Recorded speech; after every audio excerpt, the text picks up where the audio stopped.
So, ito ng ating shirataki dried rice. O, diba? Mukha talaga siyang rice. So, hi mga ka-low carb.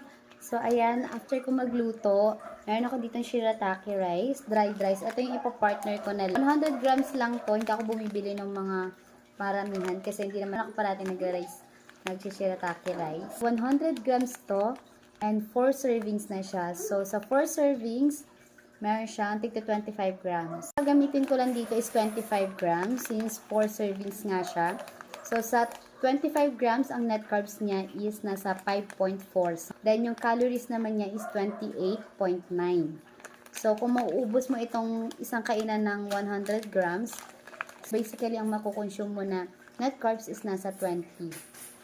Meron ako ditong, ayan, yung timbangan. On lang natin. Yung 25 grams lang yung lulutuin ko. So, ayan, 25 grams lang yung i-consume ko today. Yung amoy pala niya is para siyang pandan. Ang bango. Para din talaga siyang rice. Oh. Hindi ko na sinugasan. So, lalagyan natin siya ng water, ng mainit na tubig. So, kung gaano kadami yung shirataki rice na nilagay nyo, ganun din kadami yung water. So, 1:1 yung sukat niya. So, lagyan natin siya.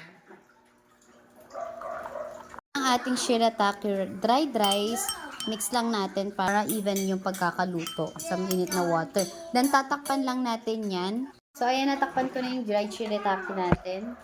Mag-wait lang tayo ng mga 5 to 10 minutes. Pero sa akin kasi 15 minutes ang tina-timer ko para talagang dry siya, hindi siya yung slimy or basa. Yan. So, ayan, tapos na yung 15 minutes. Let's see. OMG!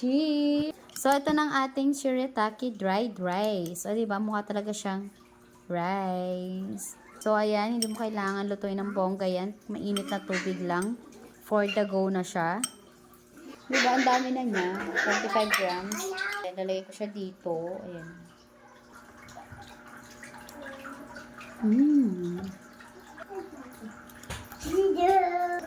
So, kung gusto niyo din ng low-calorie na rice, check my yellow basket.